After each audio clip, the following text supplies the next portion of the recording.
우리 손잡고 걸을까요? 남들이 보면 부부도 아니고 애인도 아닌 이상한 관계로 볼 것 같으니 내 손 잡아요. 묘한 만남, 이호남. 해질 여꽃 노을은 붉은 물감으로 색칠한 하늘이었다. 여름을 성큼 앞당긴 날씨 탓인지 적당한 바람이 불어오는 호수공원에는 강아지를 데리고 산책을 나온 사람들이 많았다. 곽상우는 승용차에서 내리는 최수호, 그녀를 바라보고 있었다. 그는 반갑다며 그녀를 향해 악수를 하기 위해 손을 내밀었다. 그리고 공원을 걸어보자는 말을 덧붙였다. 그녀는 박상우와 공원을 향해 걷기 시작했다. 곽상우의 곁을 걷고 있는 그녀의 옷소매깃이 그의 소매 끝에 닿아 가재작거렸다. 이곳까지 찾아오는 길 힘들지 않았어요?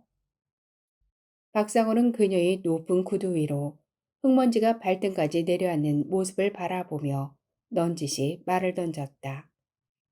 그러게요. 멀지는 않았지만 공원에서 뵙자는 분은 처음이라 당황하긴 했어요. 그녀는 살짝 웃어 보이며 그를 힐끗 바라보았다. 그 남자의 첫인상은 낯설지 않았다. 서글서글해 보이는 외모로 말 붙이기 좋은 이웃집 아저씨 같다. 정감이 같다. 뚜렷한 말투에서 맑은 기운이 느껴졌다. 여러 명 맞선을 본 남자들과는 뭔가 다르다는 생각이 들었다. 말없이 공원을 걷던 곽상호는 그녀를 바라보며 카페가 아닌 장소라 미안했는지 애들러 말을 걸어왔다. 이것도 다 인연입니다. 카페나 호텔 레스토랑보다는 맑은 공기가 좋지 않을까 싶어 장소를 정했는데 이것도 복잡하네요. 그의 얼굴에서 미안해하는 모습이 묻어났다. 제가 커플 매니저에게 야단 좀 쳤어요. 매칭 커플 좀 잘 선택해서 소개하라고 한 소리 했거든요. 돈값 좀 하라고. 그런가요? 저도 이제는 소개받는 거 그만두려고요. 그녀는 짧게 대답했다. 그녀도 이번 만남을 끝으로 맞선 보는 시간은 그만두겠다고 생각했다. 지금 장소가 공원이라는 것이 그다지 달갑지는 않았지만 싫지 않다는 말투로 대답했다.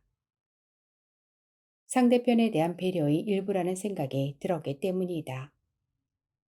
여름을 시작하는 더위는 해가 저물어 가는데도 후끈달군 열기를 식히지 못했다. 그녀의 얼굴에서는 송글송글 땀방울이 솟고 있었다. 산책길에서 스쳐가는 사람들을 피해가며 호수공원을 반쯤 돌았을 때쯤 곽상호는 그녀 앞으로 손을 내밀었다. 우리 손잡고 걸을까요? 남들이 보면 부부도 아니고 애인도 아닌 이상한 관계로 볼 것 같으니 내 손 잡아요. 커다란 손을 그녀 앞으로 쑥 내밀었다. 그녀는 그런 그의 행동에 멈칫했다. 초면에 손을 잡고 걷자고 하는 그의 속셈은 알 수 없었지만 이해가 되도록 설명하는 그 남자의 말도 맞는 말 같았다. 첫 느낌 탓인지 몰라도 그의 행동이 그녀도 그다지 싫지는 않았다. 그와는 초면이었지만 인증된 남자란 생각이 들어 그녀는 조심스럽게 곽성의 손 위로 손을 살짝 얹었다. 온통 유리로 둘러싸인 아파트는 채광이 좋았다. 햇빛은 집 전체를 돌아가며 거실을 향해 침범해 왔다. 남들 보기는 좋고 넉넉한 모양새지만 살아가는 데는 아파트 전체가 유리창으로 되어 있어 불편함이 따랐다. 곽상우는 아파트 관리비 고지서를 들여다보고 있었다. 100만 원이 넘는 숫자가 눈으로 확 들어왔다. 큰 거실 탓인지 에어컨 냉방을 틀어놓았어도 집안은 시원하지 않았다. 공과금 고지서를 소파 위에 집어던지고 이곳저곳 안쪽 암막 커튼을 내려놓았다. 아내와 헤어지고 재결합을 하기에는 자존심이 허락하지 않았다. 그의 아내와 헤어진 후 지루한 모든 일상은 매사가 재미없었다. 의욕마저도 상실해 허탈했다. 그러다 알게 된 결혼정보업체 사이트를 열게 되면서 신상을 입력하다 보니 보름에 한 번꼴로 결혼정보업체에서는 상대편 여자와 만남을 주선해 주었다. 그러나 곽상우가 바라는 여자는 그의 눈앞에 나타나지 않았다.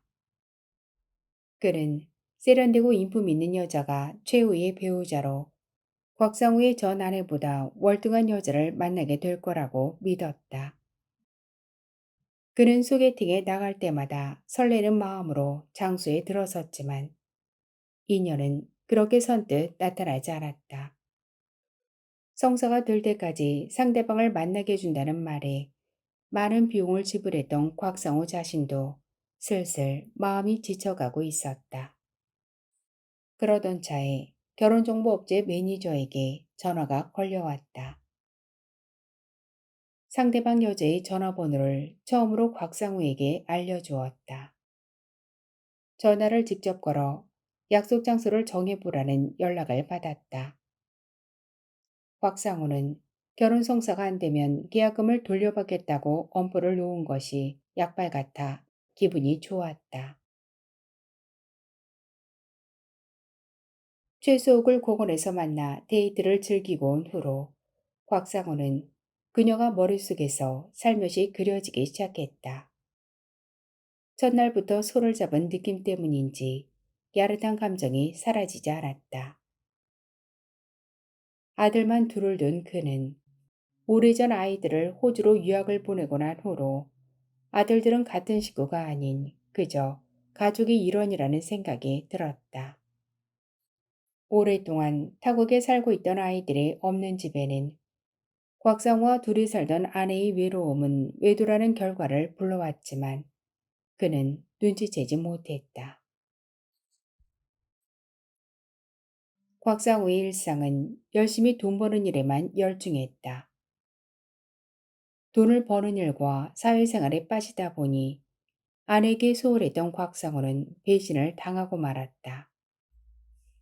여자에게는 아이들이 눈앞에서 아른거릴 때만 행복인가 싶었다. 가장은 자상함보다 물질적으로 마음껏 누릴 수 있도록 아이와 아내에게 해주면 불만이 없을 거라 생각했다. 그가 아내에게 베푼 물질만이 최선은 아니라는 생각이 든 것은 아내가 가정을 이탈하고서야 깨달은 여자의 심리였다. 그런 곽상우의 집에는 엄마가 떠나고 없는 집으로 아들들은 유학을 끝내고 돌아와 함께 지내고 있었다. 곽상우와 만나게 된 수옥의 나이는 40 후반이었다. 공무원으로 오래 근무를 해서인지 먹고 사는 데는 별 문제가 없었다. 그녀에게도 딸이 둘이나 있었다. 곽상우와 그녀는 5살 나이 차이가 났다.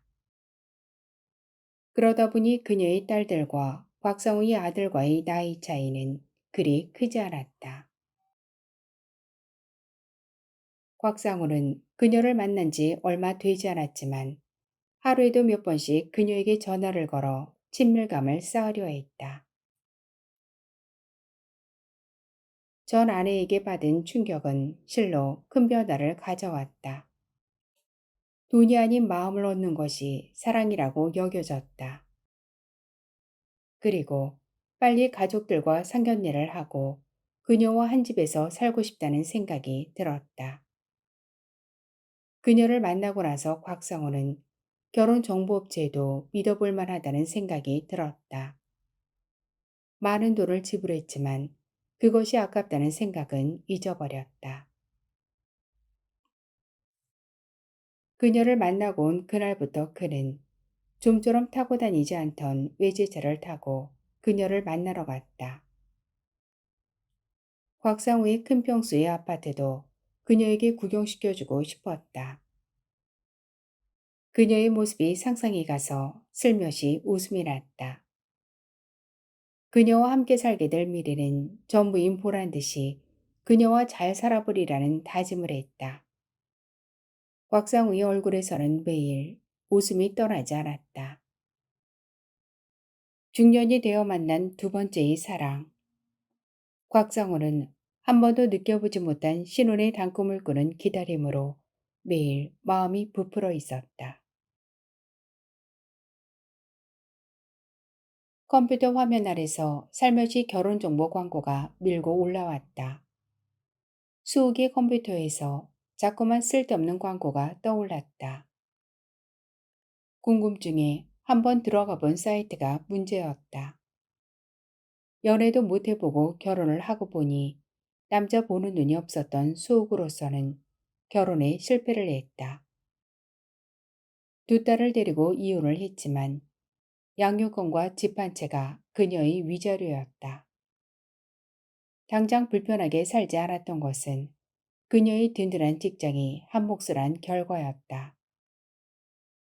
아이들을 키우는 데는 별 지장이 없었다. 남자를 만난다 한들 그건 엄마의 비상구일 거라고 생각하는 수욱의 아이들은 훌쩍 자라 있었다. 점심을 먹고 난 오후 시간이었다. 망설이던 사이트에 그녀는 자신의 신장을 적어넣기 시작했다. 이런 곳은 어떤 곳인지 궁금했다. 수옥은 재혼을 목적으로 사이트에 입력한 건 아니었다. 남자라는 존재를 어디서 만날까 고민은 한 적이 있었다. 나이트클럽이나 술집 같은 곳은 싫었다. 마땅히 소개를 해준다는 친구들도 없었다. 남아있는 인생은 무리하게 50을 넘겨 살고 싶지 않다는 생각이 들었다.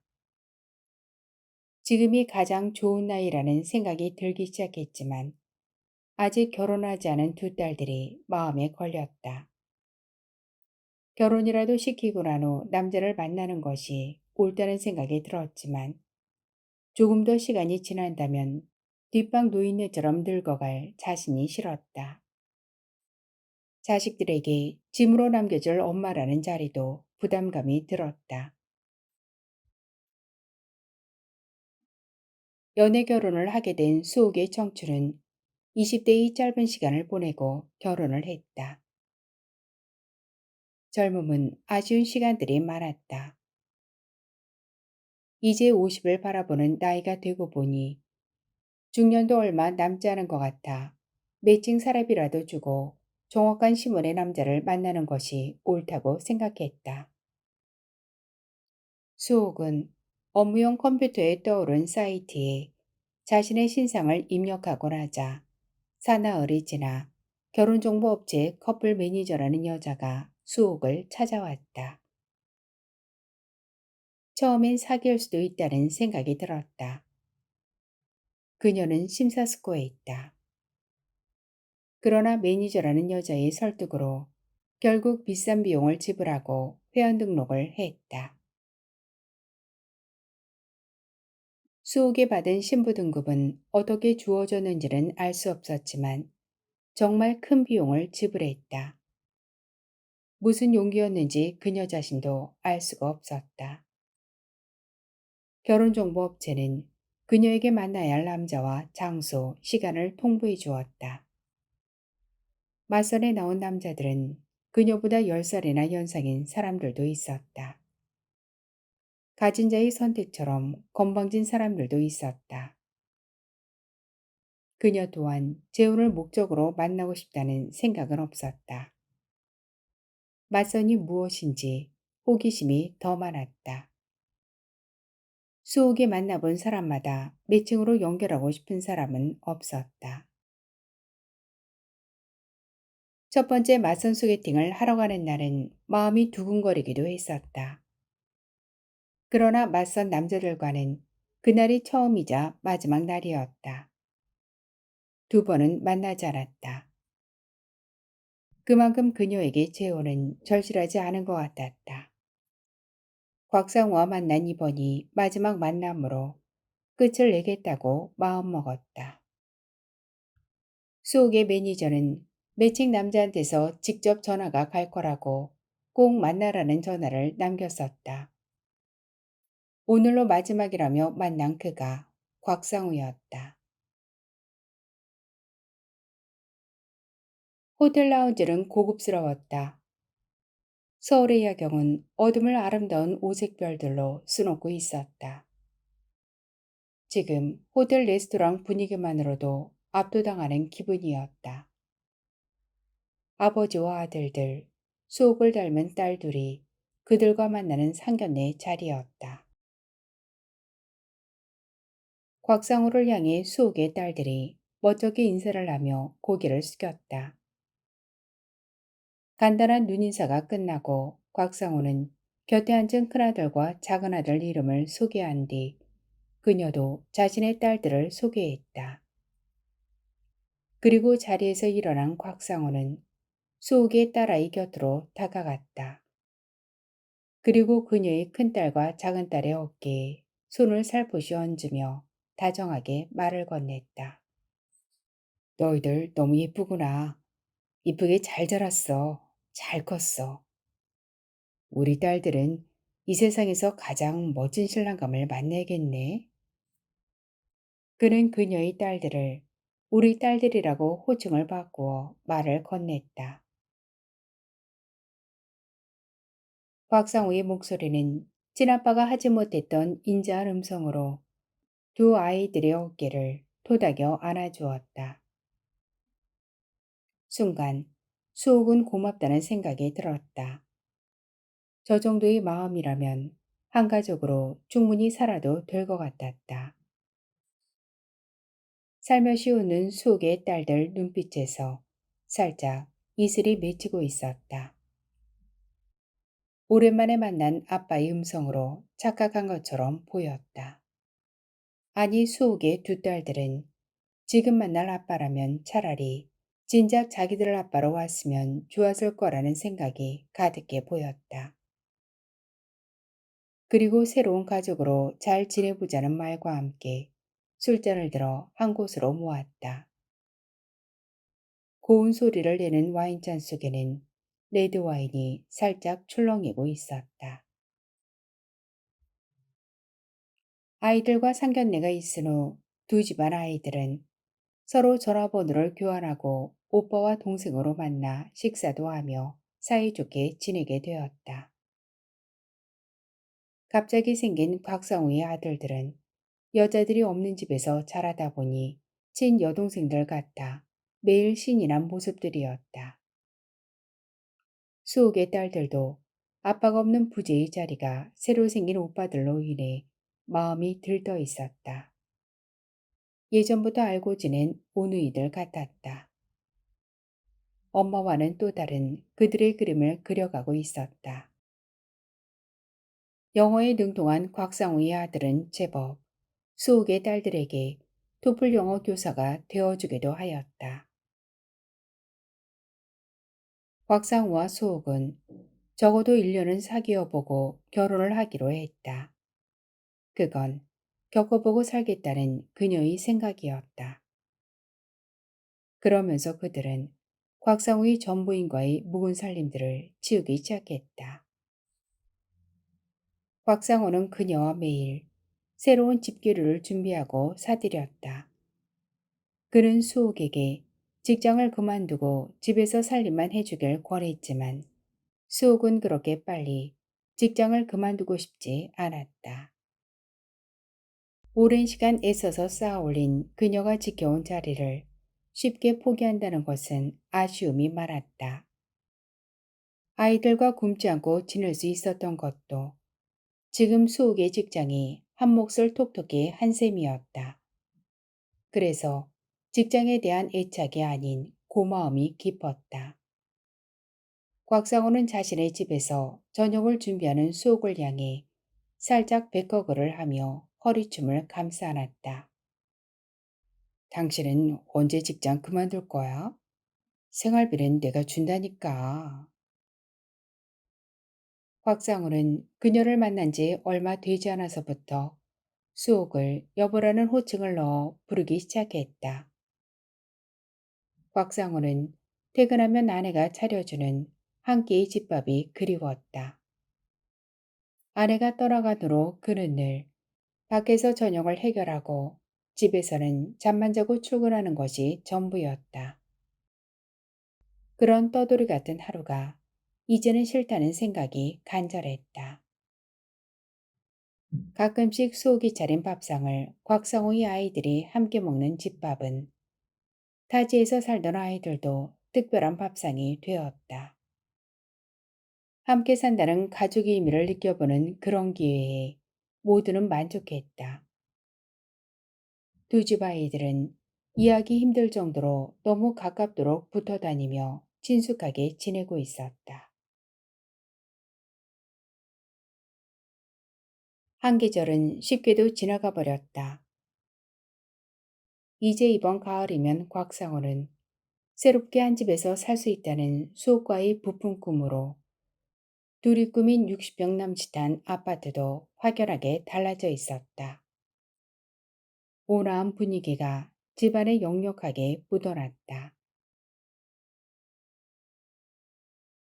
회사에서 서류를 정리하던 곽상우에게 갑자기 큰아들의 전화가 걸려왔다. 그래 어쩐 일로 전화를 다 하셨나? 바쁘신 몸이. 곽상우는 요즘 들어 집에도 들어오지 않고 외박이 잦은 아들을 향해 비꼬듯 넌지시 말을 던졌다. 아빠, 저 아빠한테 할 말이 있는데. 곽상우의 큰아들 목소리에는 어정쩡한 말투가 뭔가 자신감이 없는 두려움이 뒤섞여 있었다. 무슨 말을 하고 싶어서? 용돈이 없으신가? 그게 아니라 큰아들은 말끝을 흐렸다. 곽상우는 큰아들이 무슨 병고를 저질렀나 하는 생각이 문득 뇌리를 스치고 지나갔다. 왜 그래? 무슨 일인데? 그럼 저녁 8시쯤 커피숍에서 만나자.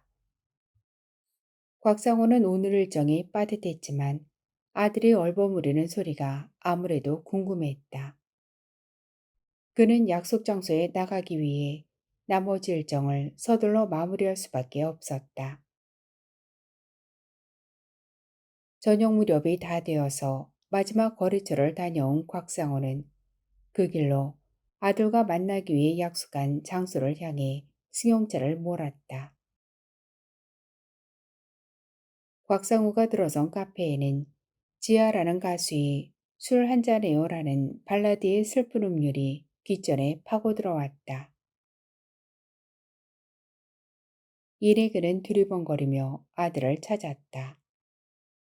아들의 뒷모습 옆으로 나란히 앉아있는 여자의 뒷모습은 사시랑이처럼 말라 보였다.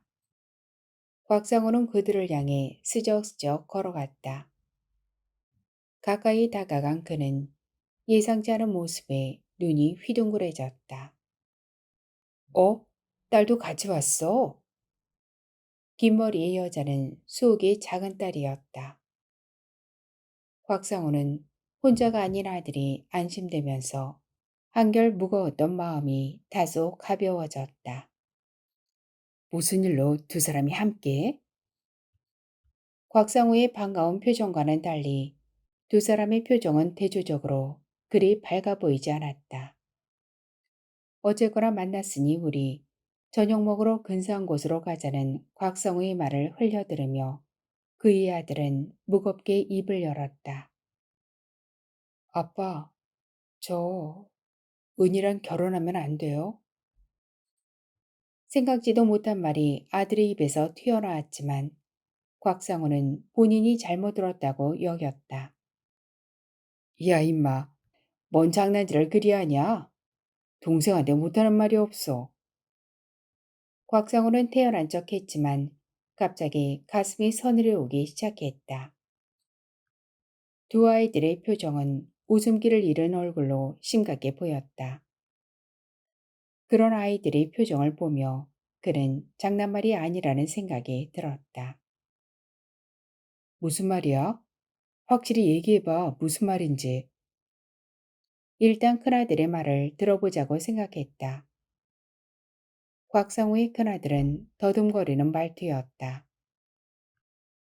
아빠, 사실은 은희가 임신을 했어요. 그의 큰아들은 기어들어가는 작은 소리를 냈지만 그의 귓속으로 파고드는 소리는 송곳으로 찌르는 것 같았다. 큰아들과 딸에는 고개를 들지 못했다. 응? 어떤 놈하고 사귄 건데? 곽상우 그는 자신의 큰아들이라는 생각 앞에 짐짓 모른 채 걱정과 분노의 말들을 대뜸 쏟아냈다. 곽상우는 이번 가을이 되면 수옥과 조촐한 결혼식을 한다는 걸 가족들 모두 알고 있는데 큰아들의 말은 날벼락 같은 소리였다. 그는 순간 모든 핏기가 빠져 현기증이 일어나는 것 같았다. 가만히 눈을 감았다. 곽상우는 아무 말도 하지 못했다. 다른 사람도 아닌 본인의 아들이 뱉은 그 말은 거짓말 같았다. 아니, 거짓말이길 바랬다. 그 문제는 일단 다시 생각해보자는 말을 남기고 그는 자리에서 일어나 밖으로 나왔다.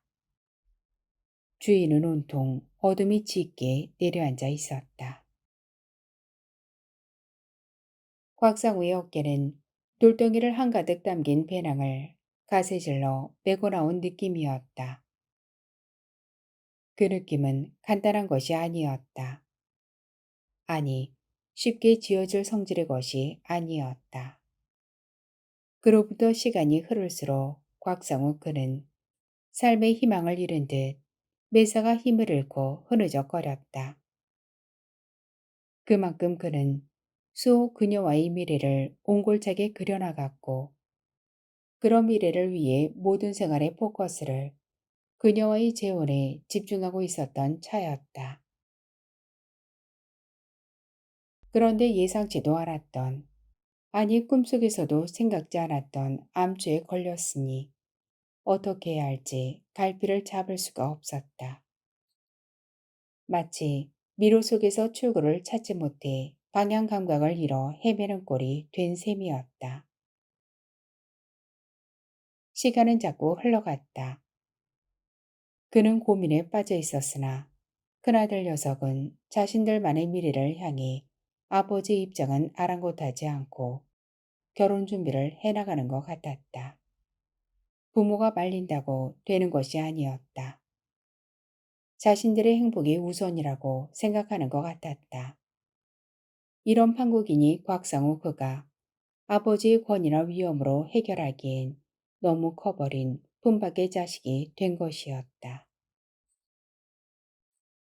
깊은 고민에 빠져버린 그는 깊이 생각하다 못해 재혼하려는 최수옥을 만났다. 그녀의 생각을 듣고 싶기도 했지만 그녀 또한 깊은 고민에 빠져 있음을 알기 때문에 뭔가 돌파구를 찾기 위함이었다. 수옥을 만난 곽상우는 진퇴양난의 기로에 서게 된 두 사람의 사랑도 지키고 싶다는 생각이 간절했다. 수옥은 이런 상황이 되면 부모가 양보하는 게 맞는 것 같다며 강력히 주장을 했다. 그러나 곽상우의 생각은 수옥과 확연히 달랐다. 그리고 수옥을 설득시키려고 입을 열었다. 당신은 이렇게 애들 때문에 우리 인생을 포기하는 게 맞다고 생각해? 곽상우는 수옥을 향해 따지듯이 물었다. 우리가 누구를 위해 산다고 생각해? 우리 인생은 우리가 살아야 되는 거 아닌가? 당신이나 나나 모두 나 자신을 위한 삶이라고 생각 안 해봤어? 곽상우는 수옥을 향해 열변을 토하며 우리 인생이 우선이라고 수옥과의 미래를 포기하지 않겠다고 주장을 했다. 수옥의 마음도 곽상우와 같았지만 딸아이의 미래가 걱정이 되어 고민하는 표정이 역력하게 드러나고 있었다. 아이들은 어떻게 하고 같이 살자는 건지 수옥의 머리로서는 도저히 해결 방법이 떠오르지 않았다. 곽상우는 우리가 우선이라고 한 번 더 강하게 주장을 했다.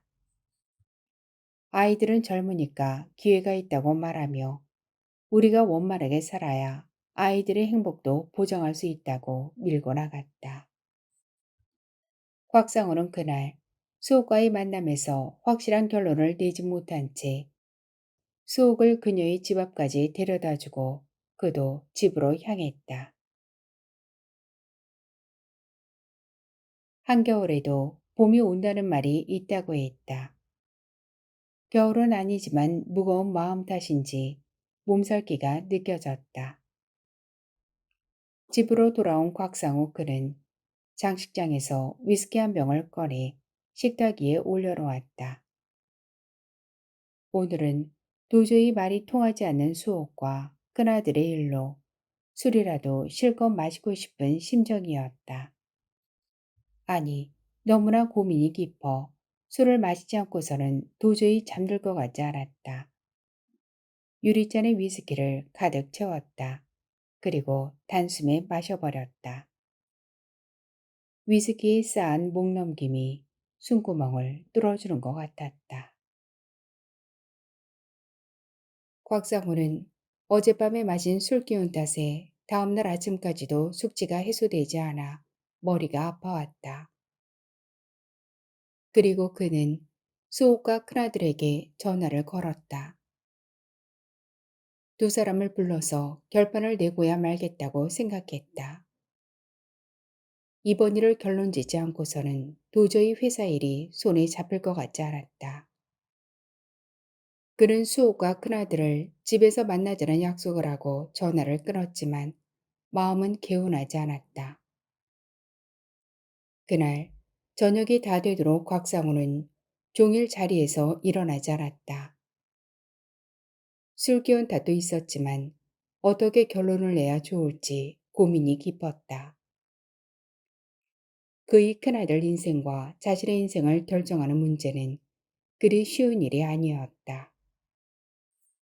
다시 살아갈 두 번째 자신의 인생만큼은 포기하고 싶지 않다는 생각이 간절했다. 그는 자기가 포기한다고 생각할수록 머릿속이 지끈거렸다. 태어날 손주와 아들을 생각한다면 자식들이 결혼하는 게 당연하다는 생각이 들면서 그의 마음도 종잡을 수 없게 오락가락하는 느낌이었다. 나쁜 자식들.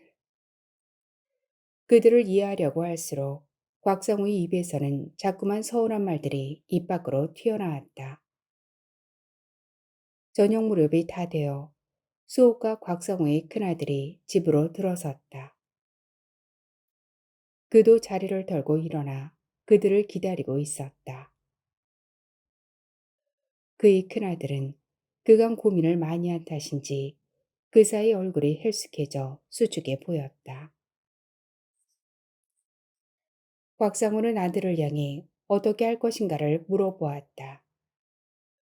큰아들은 죽어도 수옥의 딸과 결혼하겠다고 강한 고집을 피웠다. 도저히 막을 수 없다고 그도 생각을 했지만 아들이 자기 주장을 할 때는 무슨 방도가 있을 거라는 생각이 들었다. 그리고 수옥에게 그의 마음을 물어보았다. 그녀는 아무런 대답도 하지 못했다. 딸아이 가정교육을 제대로 시키지 못한 수옥의 탓인 듯 도리어 수옥이 죄인 같아 보였다. 그러나 엄마의 마음이란 당연히 자식을 위해 본인의 인생은 포기하는 게 옳다는 생각을 버리지 않고 있었다. 그리고 수옥이 입을 열었다. 그럼 아이들 일은 어떻게 할 건데요? 우리가 결혼할 거라는 것도 모두들 알고 있는데 이런 상황은 흔한 일이 아니라 남이 이목도 있고 저는 못할 것 같아요. 수옥은 곽상우와 결혼하면 안 된다고 변함없는 주장을 했다. 수옥의 말을 듣고 있던 곽상우는 평상시보다 조금 높은 목소리를 내며 수옥을 바라보았다. 그럼 당신과 내가 포기하자고? 아니, 그건 내가 싫어. 난 당신하고 살 거야. 곽상우의 아들이 얼마나 큰 잘못을 했는지 일깨워주듯 잔뜩 화가 난 말투였다.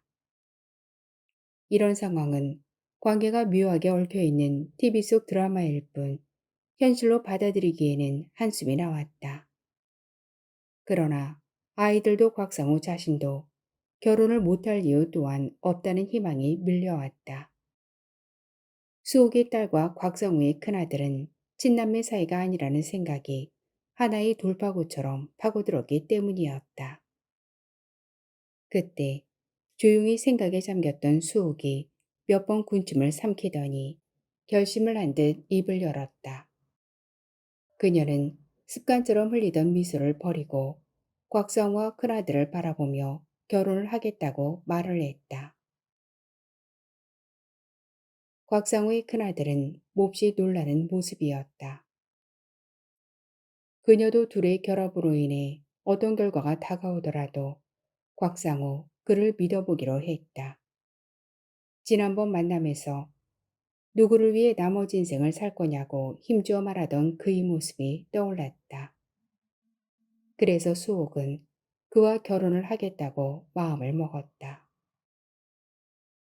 수옥의 말을 듣고 나서 곽성우의 큰아들은 그러면 은희와 자기는 어떻게 하냐며 아버지가 양보해달라고 떼를 쓰기 시작했다. 그러나 그건 아무 생각 없이 일을 벌인 너희들 책임이라고 그는 아버지로서 엄하게 훈계를 했다.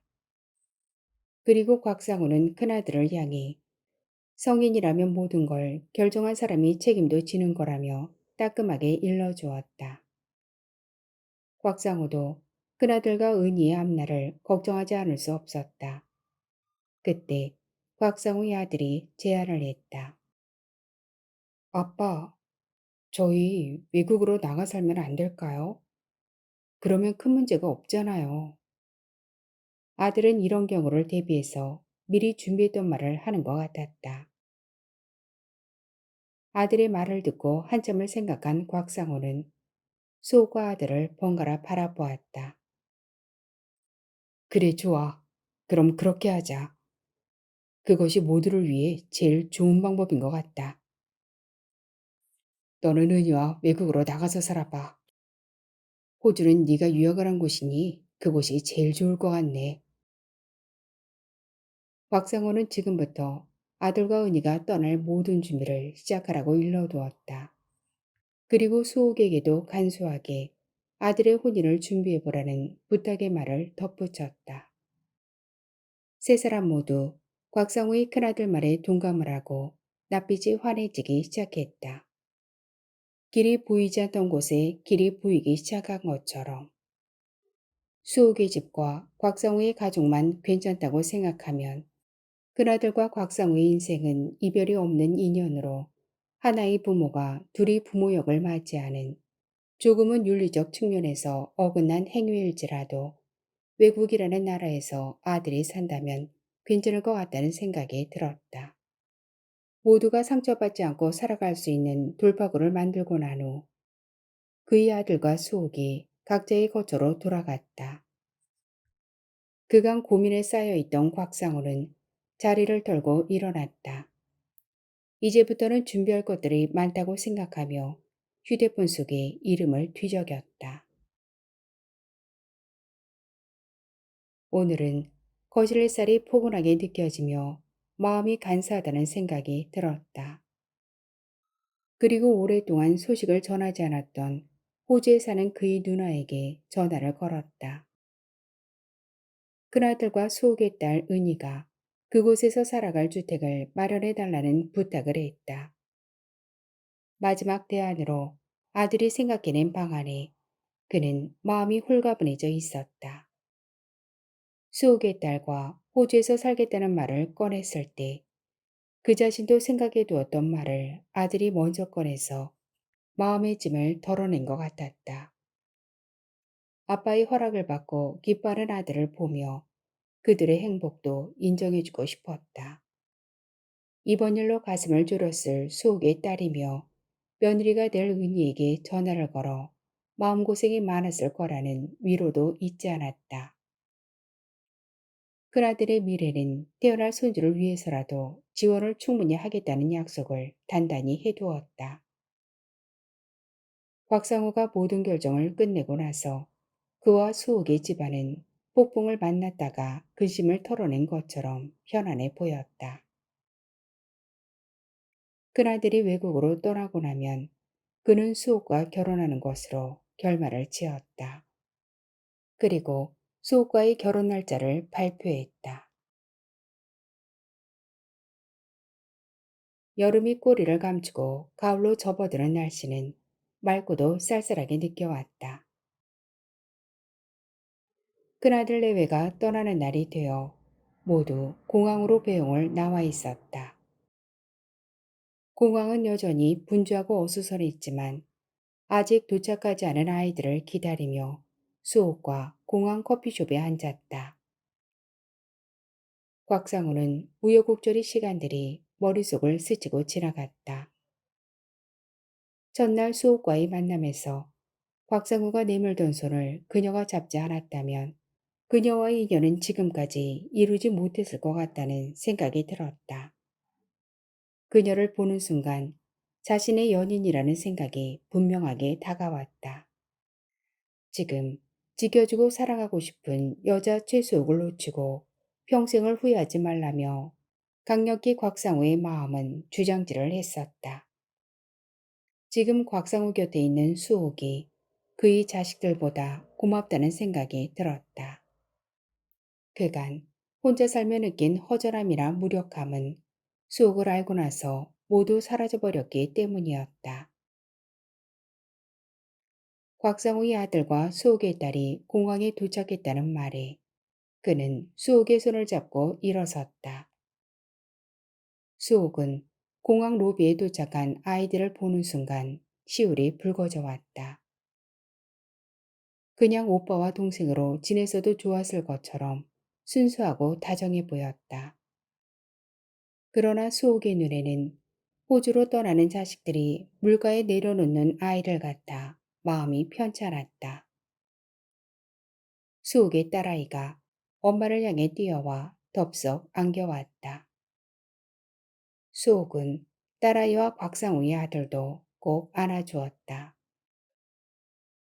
아들이며 사유가 되는 곽상우의 큰아들은 아빠를 잘 부탁하는 말도 잊지 않았다. 공항 게이트를 향해 발길을 돌리는 두 자녀를 바라보며 수옥은 고개를 끄덕이며 눈인사를 보내고 있었다. 돌아선 아이들 등 뒤로 수옥이 참았던 눈물은 볼을 타고 흘러내렸다. 게이트 안쪽으로 모두 사라진 썰렁한 입구를 바라보며 그녀는 한동안 발길을 옮기지 못했다. 그런 수옥의 손을 곽상우는 힘주어 꼭 잡아주었다. 이별은 남는 자의 몫이라고 했던가. 세월이 흘러서 만나게 될 자식들과의 묘한 상봉이 수옥의 가슴으로 그림자처럼 스쳐 지나가고 있었다.